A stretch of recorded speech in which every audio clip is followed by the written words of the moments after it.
when Imam al-Hussein was born. Likewise, when Zaynab alayhi salam was born, Rasulullah was found weeping. Fatima alayhi salam asks, why do you weep, Ya Rasulullah? What does he say? He says, Al-Baki lihadihi kalbaki ala akhawayha al-Hasan wal-Husayn.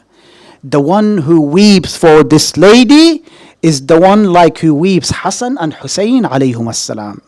So in this case, she also shares and resembles the tragedy of Al-Hasan and Al-Hussein alayhum as-salam, which was unique to the Ahlul Bayt. But Zaynab, she is included with the Ahlul Bayt alayhum as-salam. Number 3, we all know that the Ahlul Bayt alayhum as-salam and the prophets of Allah, they do not come here to learn. They do not come to this life to learn. Rather, they come with divine knowledge, which Allah mentions in the Quran, وَآتَيْنَاهُ مِن لَدُنَّا عِلْمًا. And we have given him, referring to Prophet Khidr alayhi salam in this case, where Allah says we have given him from our divine knowledge. So all of the prophets and the imams, they get knowledge from Allah. Rasulullah sallallahu alayhi wa sallam, Allah tells him, Allahumma salli ala Muhammad wa ali. Allah answers their dua there and then. I'll give you an example from the Quran. When Musa alayhi salam, Allah told him to go to Fir'aun. What does he say? He prays a very popular dua between the mu'mineen. He says, Rabbi shrah li sadri wa yassir li amri wahlul uqdatan min lisani yafqahu qawli waj'al li waziram min ahli Haruna akhi shdud bihi azri wa ashrikhu fi amri. Ahlul Bayt alayhim salam tell us, and this is a lesson for you and I here, when Musa alayhi salam prayed for this dua, Oh Allah, I want you to include Harun in my mission. Allah answered the dua of Musa 40 years after he prayed for it. Now this is a ma'soom, ulul azm, prophet, top 5. Yet Allah answered his dua when? 40 years later. Do I really have the chance now to complain? A dua which I read yesterday, Allah didn't answer it today. Yes? Musa alayhi salam had to wait 40 years. 40 years. And when Allah makes you wait, why does Allah make you wait? It's not because Allah wants you to go through the hardship. No. Allah knows what is good for you and when is it good for you. What is good for you and when is it good for you. Through His ilmul ghayb, through His wisdom. So we should not hurry. Sometimes, even many of the du'as that we pray, we find out later on that dua was not good for us. And you find yourself thanking Allah, Alhamdulillah, that did not happen. He knew, but we, through our lack of knowledge, through our hastening, we want something quick. What happens? We want it now. Allah says you will wait and you will find out that this was not good for you. Or when it does happen, He knows this is the right time that it happened to you. So Musa alayhi salam's dua was answered 40 years later. Ibrahim alayhi salam, he has many du'as in the Quran. I will mention 1 or 2 du'as where he says to Allah, Rabbi ja'alni muqim as-salah wa min dhurriyyati rabbana wa taqabbal du'a. Oh Allah, make me someone who establishes prayers and from my lineage. Who was the lineage of Ibrahim alayhi salam? Ahlul Bayt, from Ismail. Just like Ibrahim established prayers, likewise you find Ahlul Bayt, each and every one of them established prayers. So Allah answered the dua of Ibrahim. When they were building the Kaaba, who was building the Kaaba? Ibrahim and Ismail. They also prayed to Allah. What prayer did they pray? رَبَّنَا وَاجْعَلْنَا مُسْلِمَيْنِ لَكَ وَمِنْ ذُرِّيَّتِنَا أُمَّةً مُسْلِمَةً لَكَ.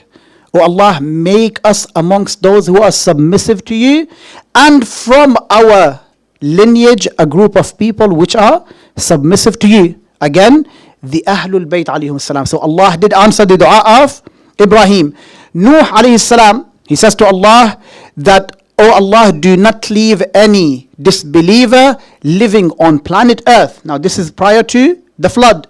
When the flood took place, after the flood, who was there to live? Those who believed in Nuh. There was no disbeliever. Did Allah answer the dua of Nuh? He did. Come to Rasulullah sallallahu alayhi wa alihi wa sallam. He has many Allahumma salli ala Muhammad wa ali Muhammad. Many du'as that Rasulullah prayed, Allah answered those prayers of Rasulullah sallallahu alayhi wa sallam. On the day of Ashur, Imam al-Hussein alayhi salam, when he asked for water, a person by the name of Ibn Hawza, he says to the Imam alayhi salam something that is very harsh to be said to the Imam alayhi salam, but he was punished there and then. What does he say? He says to the Imam that you shall never taste water until you go to hellfire. Now, when the Imam alayhi salam heard this dua, what did he say? Allahumma huzhu ila nar. If you have looked at the map which was drawn, how the Imam alayhi salam did on the day of Ashura, he dug a trench at the back of the tents where he lit it by fire. Why did he do that? So the enemies would not attack the Imam alayhi salam from behind. If they were to attack, they will attack him from the front. The Imam alayhi salam said, Allahumma huzhu ila nar. The narration mentioned this person who said to the Imam, you shall never taste water until you go to hellfire. His horse led him to that fire and threw him in that fire where he burnt there and then. So the dua of the Imam was accepted. Come to Sayyida Zaynab alayhi salam. She also prayed a dua where Allah answered that dua there and then in the cities of Kufa. When Sayyida Zaynab alayhi salam was walking in the city, the head of Abu Abdullah was on the spear. A woman from the Kufans, she took a stone and she struck the head of Abu Abdullah with that stone. When Sayyida Zaynab alayhi salam saw that she struck the head of Abu Abdullah with the stone, she said, Shallallahu yadak. May Allah paralyze your hands. The narration mentioned there and then that lady's hand was paralyzed, and later on she died due to the dua of whom? Sayyida Zaynab alayhi salam, because what she did there was something major. How dare she strikes the head of the divine leader which is chosen by Allah. So Sayyida Zaynab's dua also is accepted just like the dua of an imam or the dua of the Anbiya alayhim salam. Number 5, Zaynab alayhi salam, she shares this quality with the imams and the Anbiya.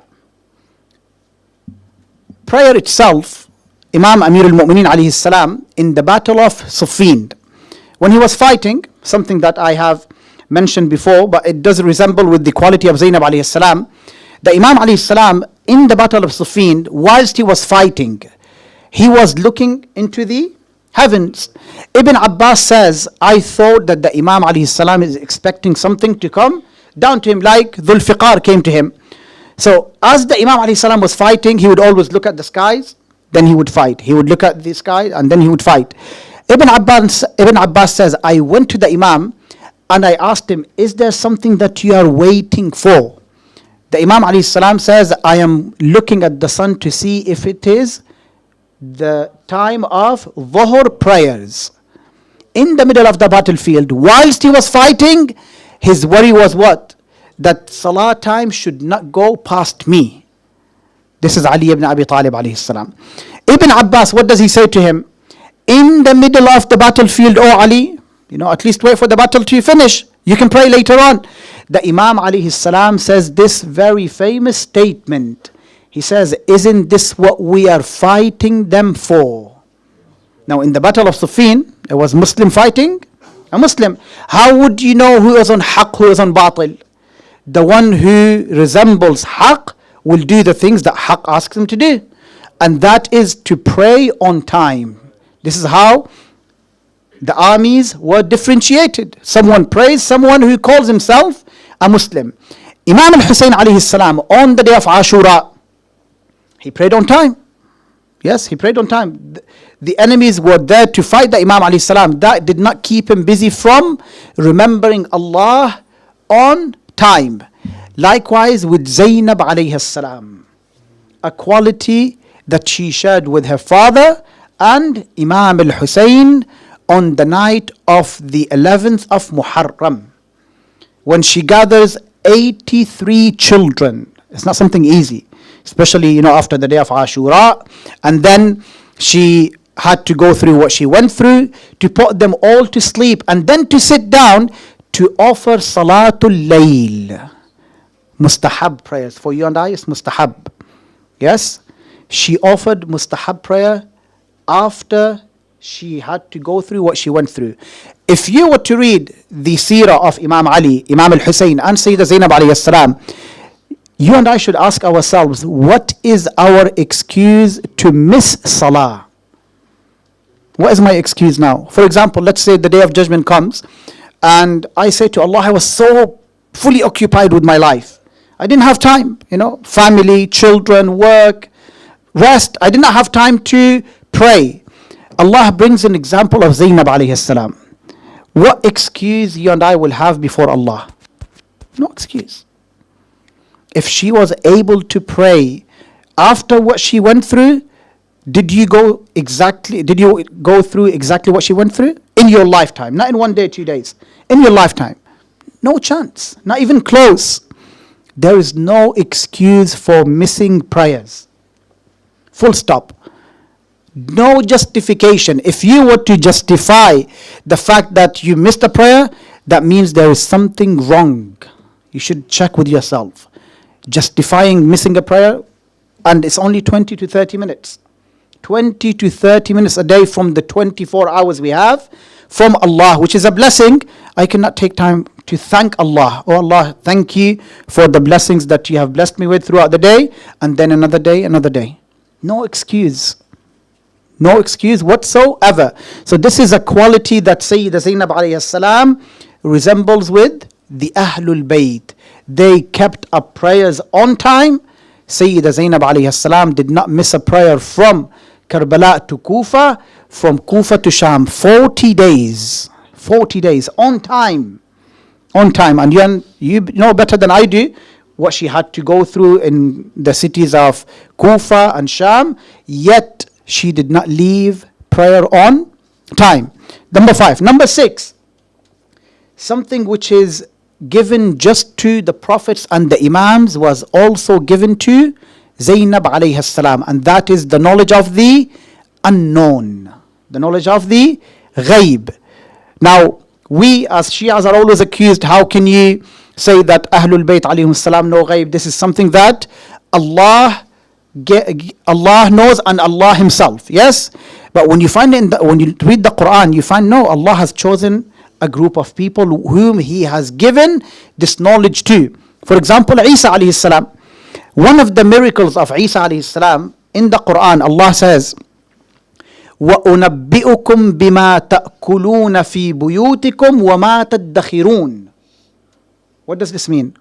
I know, or if you wish, I can tell you of what you eat in your homes and what you stock in your homes. How did Isa alayhi salam know each and every one? What do they eat in their own houses and what stock do they have in their home? Ghaib. Who gave that to Isa alayhi salam? Allah. Just like Allah gave to Isa alayhi salam, He also gave that knowledge to Zaynab alayhi salam. Rasulullah sallallahu alayhi wa sallam, when he Allahumma salli ala Muhammad wa ali Muhammad wa ajjal farajahum. When he tells Amir al-Mu'mineen Ali ibn Abi Talib that on the night of the 19th of Ramadan, you will be struck, O Ali. Now, Imam Ali alayhi salam was struck when? What year? 40 AH. Rasulullah was martyred what year? 11 AH. 29 years in between. How did Rasulullah know exactly what will happen on the 19th of Ramadan? This is ghaib.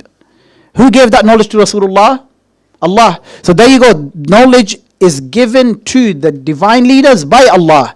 Other than Allah, someone can know ghaib. Yes, when Allah reveals it on them. Or when Rasulullah sallallahu alayhi wa sallam, he goes to Salama and he gives her a jar with the sand from Karbala. He tells her, when this sand becomes blood, know that Hussein alayhi salam has been killed. Now, this happened when? 61 AH. Rasulullah was martyred 11 AH. 50 years in between. How did he know that? And this is found in the Muslim books as well.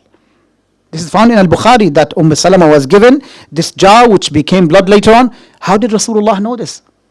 Ghaib, which was given to him by Allah. Let's come to the day of the 11th of Muharram. Look how Sayyida Zaynab was well aware of what was going to happen 1400 years later. And I'll give you a dalil from the Quran. Just like she was given this, someone else also was given it. Before the dalil, I would tell you the story. Imam Sajjad alayhi salam says, when I saw the body of my father in the state that it was in, my soul was about to depart my body. Who saw him? Sayyida Zaynab alayhi salam. The Imam says that my aunt came to me. She says, Mali araka tajudu binafsika ya baqiyata jaddi wa abi wa ikhwati. Why do I see you giving up on life, oh, the remaining of my grandfather, the remaining of my father, and my brothers Hassan and Hussein? What does Imam Sajjad tell her? I cannot see the state of the body of my father that it is in. And we're leaving him without a burial. What does Zaynab alayhi salam say here? To calm Imam Sajjad down, what does she tell him? She says to him, a flag will be set up on the grave of your father alayhi salam. It shall never fade away. The leaders of mischief, disbelief and misguidance, they will try to erase it. In return, what will happen? The impact will only grow stronger, and the importance of this grave will become much more day after day. I ask you, let's go to the day of 11th of Muharram. Say there's something big, or even the leaders of disbelief, they will try to erase it, which happened many times. You know, one of the Khulafa of Banu Abbas, 4 times in his lifetime, 4 times, he tried to erase the grave of Abu Abdullah. One of the ways he used, he opened the water of Euphrates towards the shrine of Abu Abdullah al-Hussein to wash it away. As soon as the water approached the grave, it took 2 sides and then it carried on. It did not wash away the grave of Abu Abdullah al-Hussein. How did Zaynab know this in 61 AH? How did she know that the impact of this shrine will grow stronger and stronger? Look at it today, 2024. Millions of people, they are at the shrine of Abu Abdullah al-Hussein, in Ashura, in Arba'in. As we speak now, people there are saluting Abu Abdullah al-Hussein. How would someone who was a captive know this? This is where we call it ilham. Wahi is something which Allah gives His prophets. But then there's something called ilham, inspiration. Just like the mother of Musa was given inspiration by Allah to breastfeed Musa, to put him in the cradle, to put him in the river, and Allah will bring him back safely to her. Likewise, Zaynab alayhi salam was inspired by Allah of what will happen to the grave of Abu Abdullah al-Hussein. So it's not something that we bring from our pockets. Oh, this will happen. No. How did she know ghaib? In fact, in the Quran, these are the words of the Quran. وَأَوْحَيْنَا إِلَىٰ أُمِّهِ. And we have revealed unto the mother of Musa alayhi salam. She was not a prophet. She was not an imam. How can Allah reveal unto her? Yes? Just like Allah can inspire the mother of Musa, He also inspired Lady Zaynab alayhi salam. So if we were to look into the life of Zaynab alayhi salam, it is like an ocean. The deeper you go, the deeper it gets. Something that you and I will never reach its depth. This is Zaynab alayhi salam, who is alima ghayr muallama wa fahima ghayr mufahama. Until today, in fact, Imam as-Sadiq alayhi salam, now they are imams ma'soomeen. They say, the Imam alayhi salam says, we owe our aunt Zaynab for what she had done after Karbala. If Ahlul Bayt owe Zaynab, what do we owe Zaynab alayhi salam then? Yes, this is something that we should contemplate over, reflect over. What is this lady? She is also a role model for men. In fact, what she had done in Sham and Kufa, thousands of brave men are unable to do so. When she started her famous khutbah, inshallah, when we get the chance to go through the khutbah of Sayyida Zaynab alayhi salam, you would see that line after line, books can be written from that. The knowledge that she had, the way she spoke to Yazid, that he was unable to speak back to Sayyida Zaynab alayhi salam. And when she started her famous khutbah, even, the narration mentioned, the bell that you would see on the camel, even that stayed quiet. So the camel stopped moving. Everyone around stopped moving. And she sounded like Ali ibn Abi Talib was giving a sermon. This is the power of Zaynab alayhi salam. She shook the empire of Yazid la'natullahi alayh. And due to what she had done there, we as Shias, we still get inspiration from that day until today. That this is something that we should never give into. We ask Allah, for the sake of Sayyida Zaynab alayhi salam, to hasten the reappearance of our Imam Ajjalallahu Ta'ala Farajahu Sharif. We ask Allah, for the sake of Zaynab alayhi salam, to ease the difficulty on the people of Palestine, to ease up the difficulty on everyone who is oppressed in Lebanon and worldwide. We ask Allah to grant us the ziyarah of Zaynab alayhi salam in this dunya, and the shafa'ah of Zaynab on the day of Akhirah. وصلى الله على سيدنا محمد وعلى أهل بيته الطيبين الطاهرين. اللهم صل على محمد وآل محمد.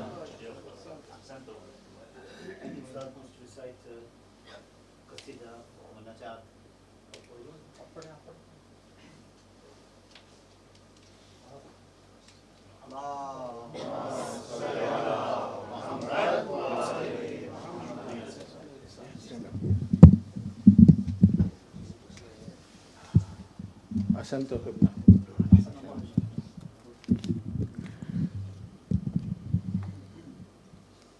ایک قصیدے کے چند شعر ایک نوجوان شاعر زین رضوی کے ہیں. صلوات بھیجے محمد و آل محمد.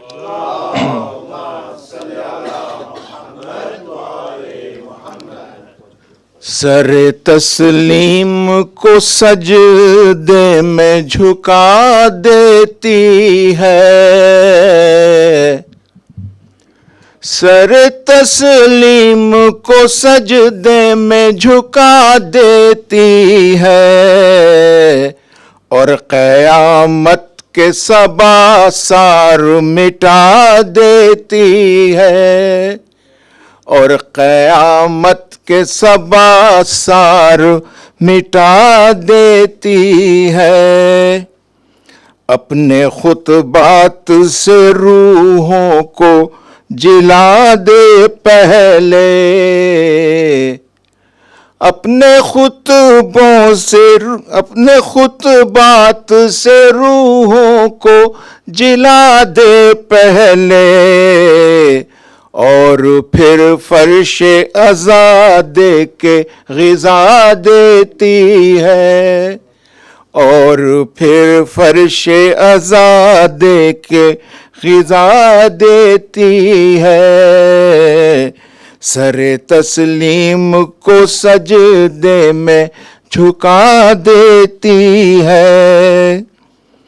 حمد ہے اس کے لیے جس نے ہمیں عزت دی، حمد ہے اس کے لیے جس نے ہمیں عزت دی.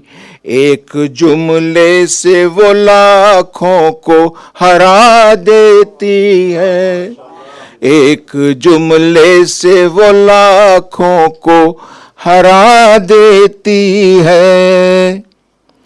دین کو اپنی رضا دے کے یہ زینب نے کہا، دین کو اپنی رضا دے کے یہ زینب نے کہا، یہ رضا وہ ہے جو نبیوں کو شفا دیتی ہے، یہ رضا وہ ہے جو نبیوں کو شفا دیتی ہے.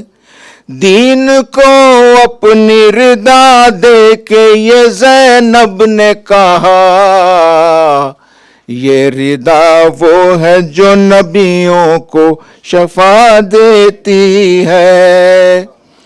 لوگ جس بت کی پرستش میں گرے جاتے تھے، لوگ جس بت کی پرستش میں گرے جاتے ہیں تھے، شام جا کر یہ اسی بت کو گرا دیتی ہے، شام جا کر یہ اسی بت کو گرا دیتی ہے۔ لوگ جس بت کی پرستش میں گرے جاتے تھے، شام جا کر یہ اسی بت کو گرا دیتی ہے۔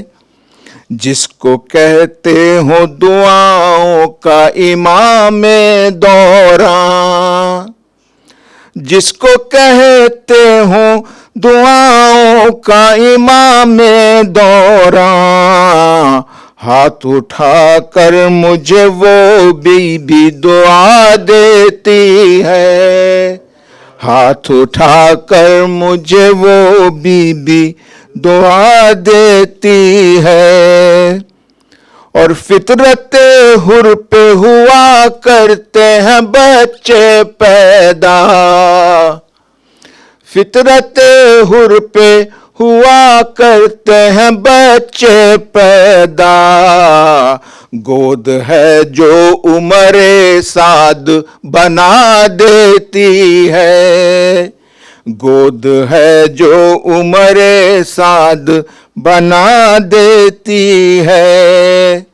زین یہ مدحت زینب کا کرم ہے ورنہ، زین یہ مدحت زینب کا کرم ہے ورنہ، لوگ مرتے ہیں تو دنیا بھی بھلا دیتی ہے، لوگ مرتے ہیں تو دنیا بھی بھلا دیتی ہے۔ سر تسلیم کو سجدے میں جھکا دیتی ہے، اور قیامت کے سباسار مٹا دیتی ہے۔ سلوات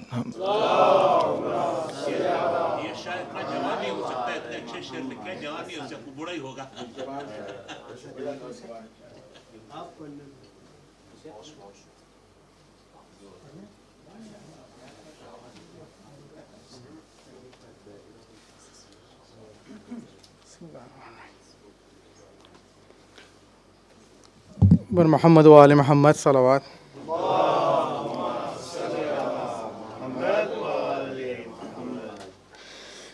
کیا بتاؤں مقام زینب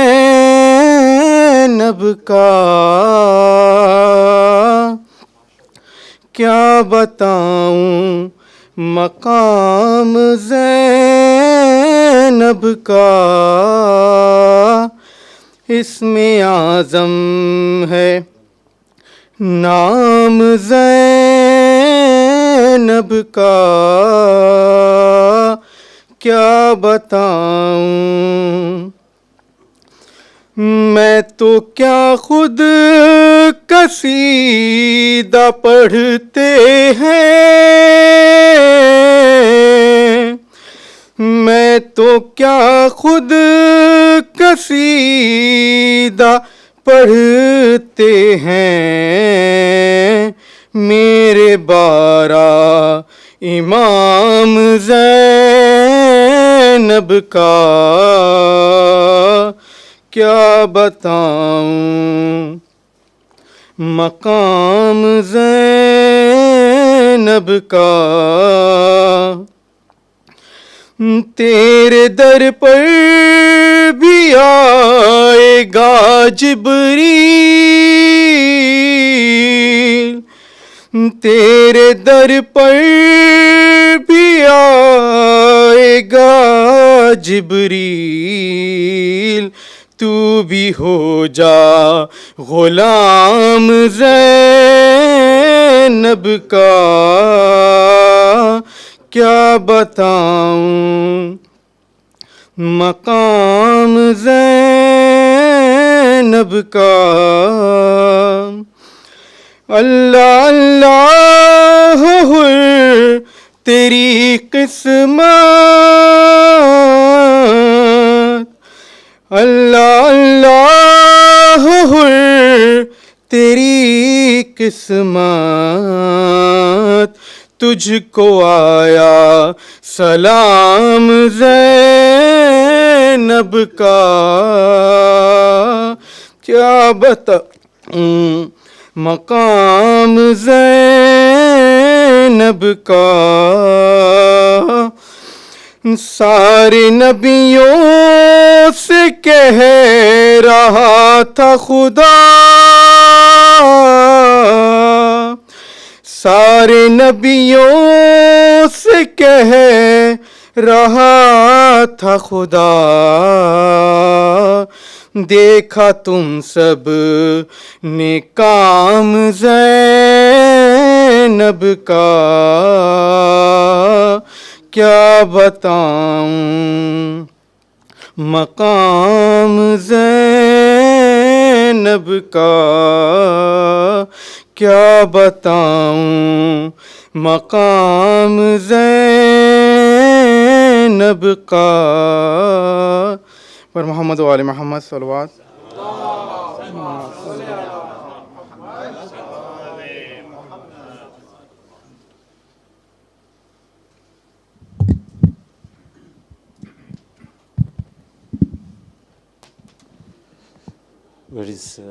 Where is our coach? He's disappeared. Sorry, he's been sacked. Oh, he's here. He's come. So the next part of this program is the award ceremony. As you all know, the madrasa, or the people who were in madrasa, made up the football team, and they basically went to Mamt and did very well. Musaddiq will explain exactly which teams won and which teams came runner-ups and which team did what. But just before I give the mic over to him, it's worthy to note that we don't have a club here. The team that was made up of random madrasa kids, brought together over a space of 4 weeks and performed, or 3 weeks, over 3 weeks, and performed very, very well. And they played against teams who have got quite a, well, not professionals, but quite a good structure in place. Whether you look at Hujjat, whether you look at Birmingham, Peterborough, Leicester, all these teams have got a good structure in place. Now, one of the things that we found here is that kids are very lethargic. Throughout the year, okay, I was being diplomatic there. But throughout the year, they don't want to come in and they don't want to volunteer for these, training sessions. And then we squash everything up in the 3 weeks and then go and perform. We live in the north, yeah. So, so far it's worked well for us. But luck can always, turn its corner as well. So those kids who are here today, it's an opportunity. There's Adnan there, there's Musaddiq uncle here. Why don't you approach them if you want to play football?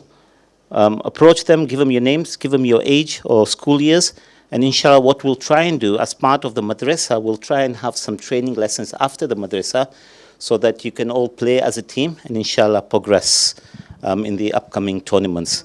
With that, I'll hand over to Brother Musaddiq, our coach, and he will take you through the presentation. Salawat.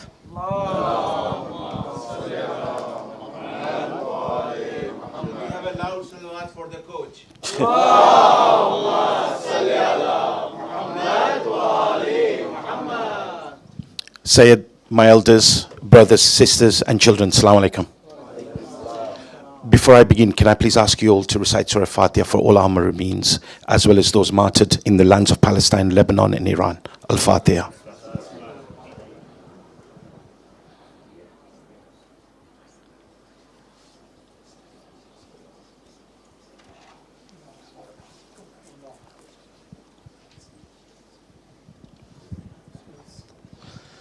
It gives me great pleasure to be here today.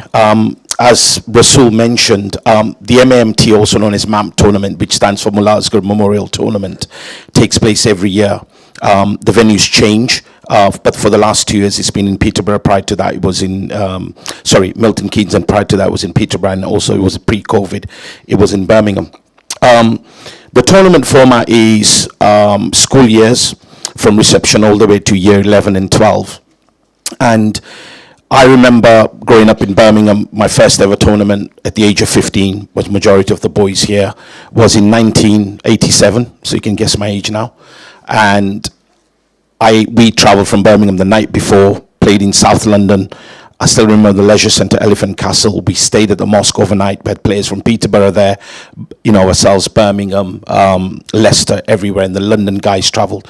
We obviously slept overnight. We did our Fajr Namaz, then we had our breakfast, and the boys we were a friend with, now we're competing against them. Salim, you remember those days. They were amazing days, and those are fun memories. That was my first ever trophy. It was a runners-up trophy, but it still remains my favourite trophy because the memories that I kept, and it is those memories that now we as coaches are trying to give to our youth, who hopefully fondly will remember their memories and times within our community. And when they're at our age and we're sitting back there, inshallah, they will be coaching and taking our youths to the tournaments. So essentially, Leeds, with 3 weeks to go, as we always scramble for players and try and get the pitches and everything ready, we entered 4 teams essentially for the tournament, 26 players altogether. And in addition to that, we had 2 players who played as free agents. So they were loaned out players from Leeds, representing Leeds, but they mixed in with a team which were players from Essex and Wessex Jamaat, essentially, but representing Leeds in a combined team. It was an amazing tournament. It surpassed all expectations for the vast majority of our teams. One of the teams did have some challenges, but I'll go into that in a second. There's a lot of mitigating circumstances that didn't quite help them on the day. So what I'd like to do is call out our 2 loan players, first of all, who went and played for the Essex and Wessex Jamaat.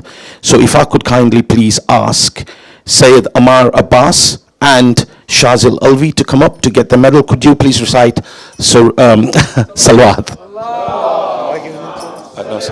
Sayyid, if you could kindly please.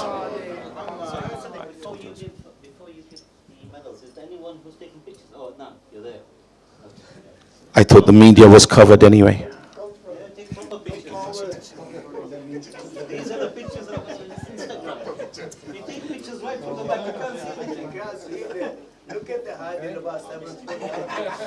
Just put the, yeah.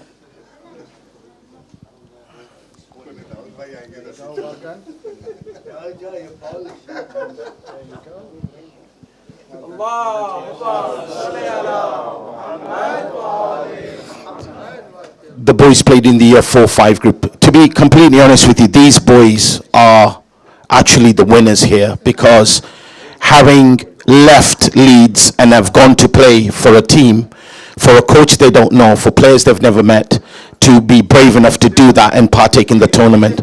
Please, Salawat once again. Thank you, boys. Well done.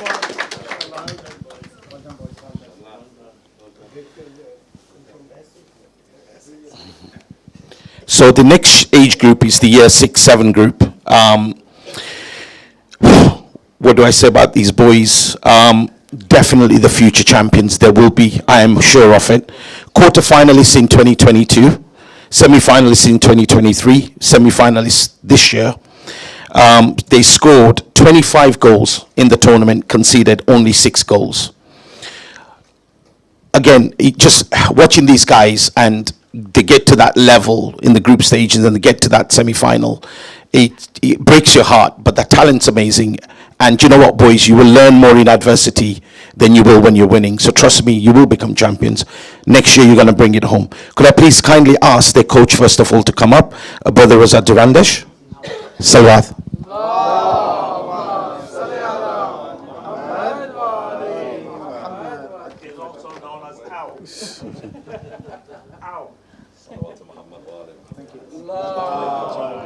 Stay here. Could I please ask the following players then to come up? Ali Khalil.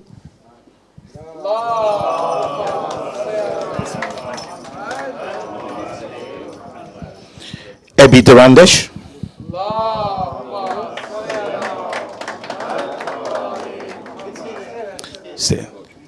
Zaim Shamsi. Is he here? Zaim not here? Zaim not here? No. And unfortunately, Aidan and Mubin couldn't make it today as well. So could I please ask, so alongside that, for this particular team, we have also an award for the player of the tournament. So could I please ask Zishal uncle to come up?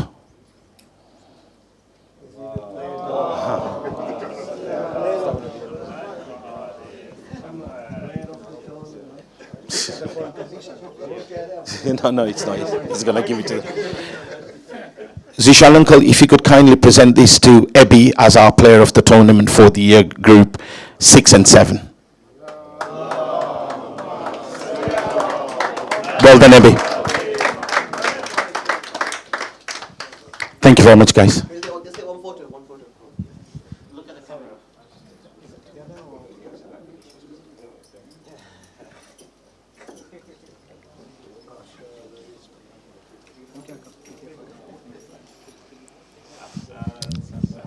The next group is the year 8-9.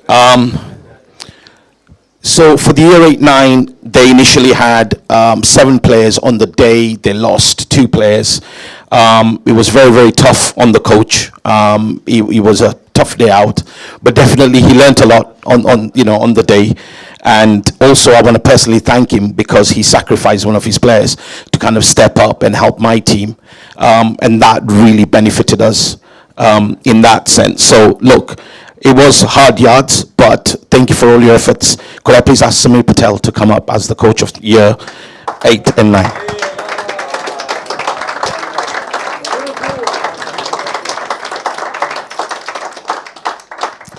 Could I also ask the following players then to come up and get their medals? Nazir Pamani.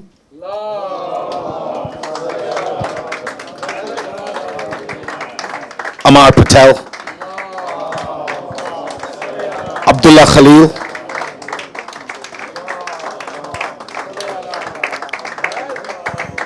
Salar Ali Baloch. Minhal.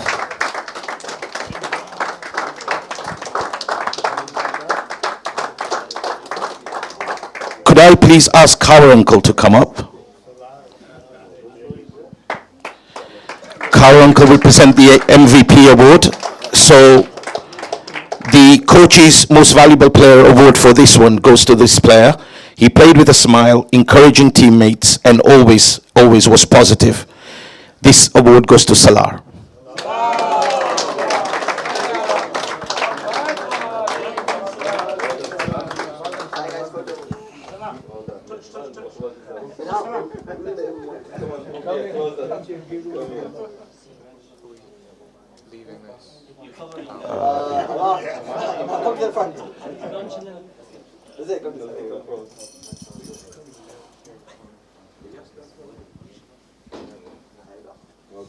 Thank you guys, well done.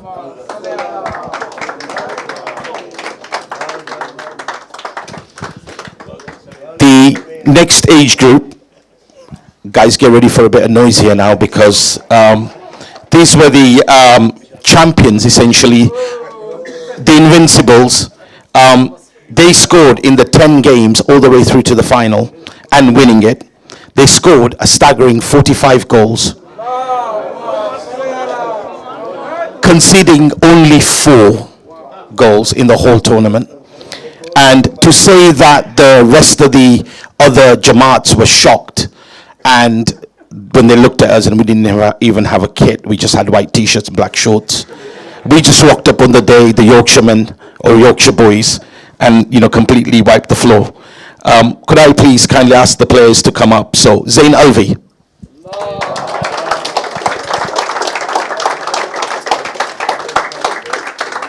Ilyas. He's Brazilian, he only has one name. Irfan is not here, is he? No, Irfan's not here.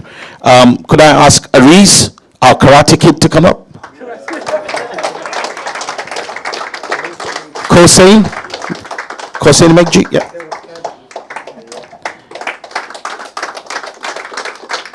Ayman is not here, and Zain Ali Jivraj.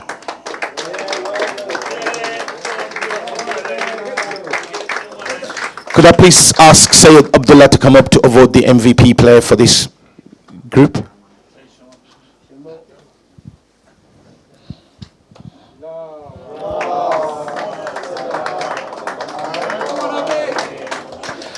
So this was it was a very, very tough call. I'll mention the player's name now. I had to give it to this particular individual because considering he always had a smile on his face. He's never really played in that position in a five-a-side tournament. But the fact that he played there for the first time, and in the final, I have no idea, but he decided to go shopping in the middle of the game, giving the opposition a penalty. I have no idea what he was thinking. But given the fact that he's never played and he played with a smile and only conceded 4 goals, for me, it was Zain Alvi, MVP.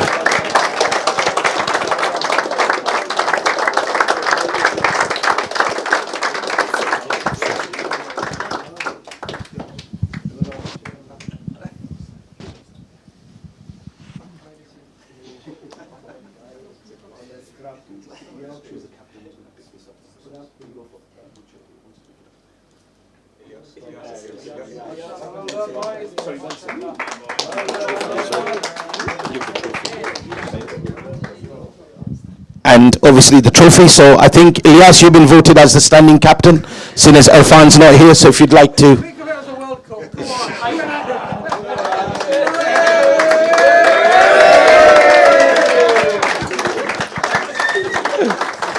Okay.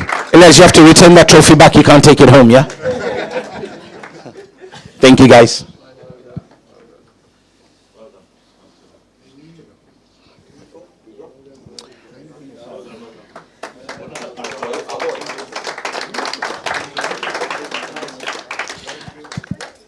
And finally, the year 12-13, 2 years on the trot in the final, having lost the final twice now. Third time lucky for you boys, inshallah. Again, amazing. They played in a format which was a lot more tighter, 7 games. They scored 19 goals, only conceded 8 all the way through to the final, unfortunately conceding 3-0. But look, 2 years on the trot, next year, inshallah, you guys are going to bring it home. Can I please ask you all to welcome the following? Ayan Ali Kanji,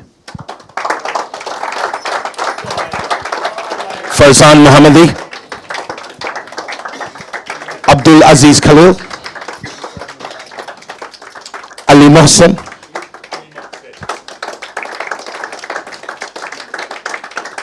and the 3 players who are not here today, Hadi Ali Jivraj, Hadi Sarwar, and simply known as Uzi. I have no idea why he calls himself Uzi, but anyway, I think something to do with weapons. But anyway, never mind. Unfortunately, they're not here. Sayyid, if you could kindly present the MVP award. So, picked by the coach for this particular team, and I will present the coach who is purely for this team.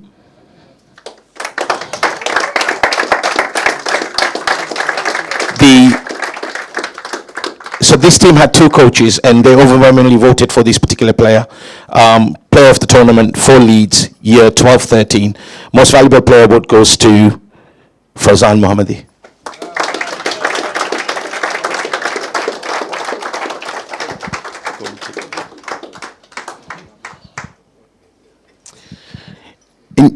Thank you very much, guys. You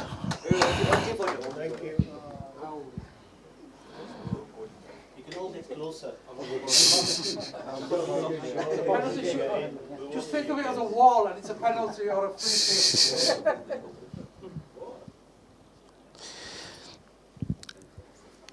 Inshallah, Leeds, we'll actually put a hat in next year. Thank you, guys. We've actually put a hat in next year to try and host the tournament. If we're successful, then hopefully we get that and we'll host that. There's also talks of creating a mini league. So post the tournament, Birmingham, Leicester, Milton Keynes, Peterborough have been in touch, and they want to include Leeds in what could become potentially a mini tournament every month, to be able to get our boys to then mix with other Jamaat. So inshallah, we await that format. Finally, I just want to thank the following people. So Rasul for his support, and Sister Arifa for her support in as far as Madrasa is concerned, and how Madrasa's got really behind this. I want to thank Salim Bhai, Megji, for his overseeing the administration and his constant support. Brother Adnan, always there with his social media, constant posting. On the day he was posting the scores, videoing, doing everything. I think those who are really interested to watch the final, Adnan's captured it all, and I believe it's on YouTube, correct, Adnan? Yeah. So, and last but not least, thank you to you, the parents, for making it an amazing day. Some parents turned up as fans, and again, supporting us and allowing us and trusting us to go down with the kids on the day. But you know what, next year, inshallah, whether we host it here, we have it elsewhere, please come and join us, watch the boys, because it's our community. And when I, having grown up in Birmingham, lived there for 30 years, moved to Leeds, they just don't know that there's any community past Birmingham. And you know, we're here sort of tucked away, but now everyone's talking about us. So pull us on the map. Come and bring your support next time. Assalamu alaikum.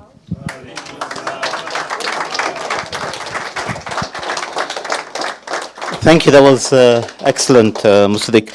One person who was missed from this whole mention was Musaddiq himself. He was the engine.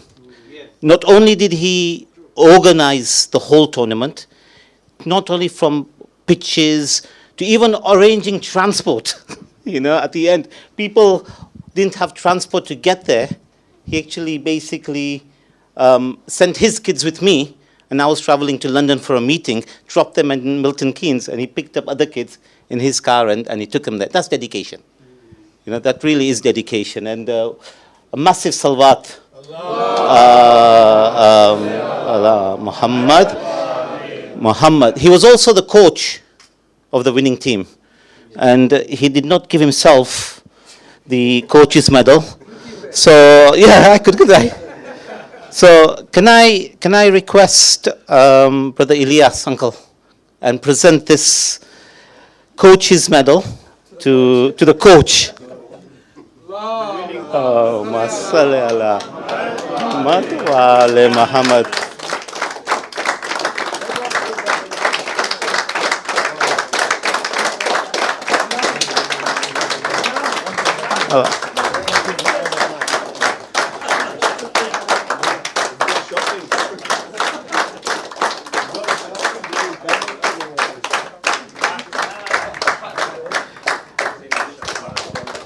Thank you, Musaddiq, for all that you've done for this team. The other mention I'd like to make is the ladies' sports. Gents or boys have been attending MAMT for many times. But the ladies, unfortunately, haven't been attending the ladies' version of MAMT. And we've received, whenever I go to meetings, they say, well, we see your boys, but we never see the girls or your ladies attending these tournaments. So I encourage the ladies to really step up. And inshallah, we will look at forming or finding a volunteer who can just focus on sports. If there is anyone who wants to take that lead role, then please see myself or any of the other committee members, so we can create this post and perhaps encourage our kids and our youths. Sorry, I just want to give a mention. Oh, Shaukat uncle. Shaukat uncle. Big salawat, Shaukat uncle. Shaukat uncle, there's a medal for you.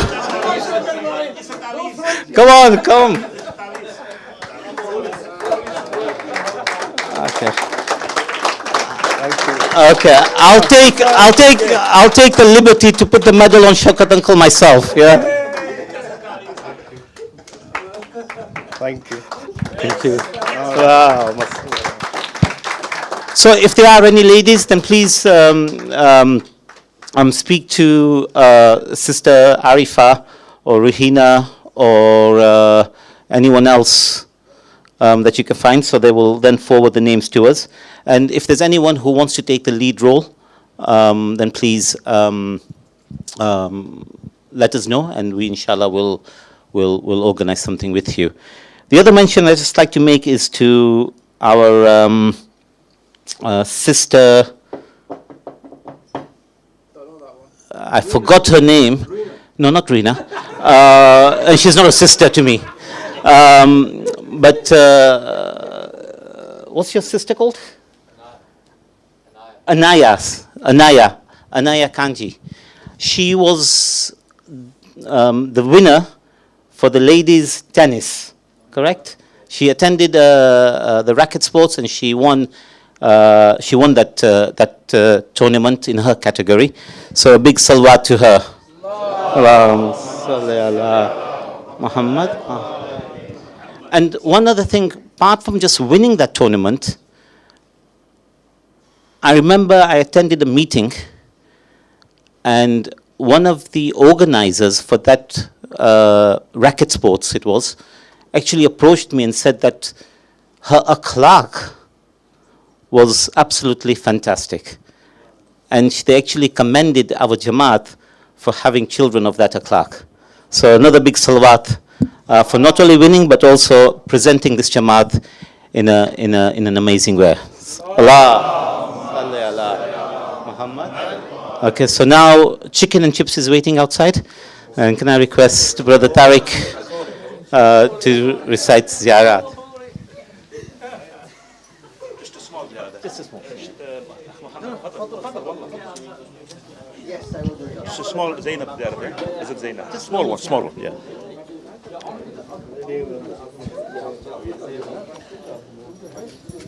بسم الله الرحمن الرحيم. نتوجه إلى زيارة أم المصائب زينب.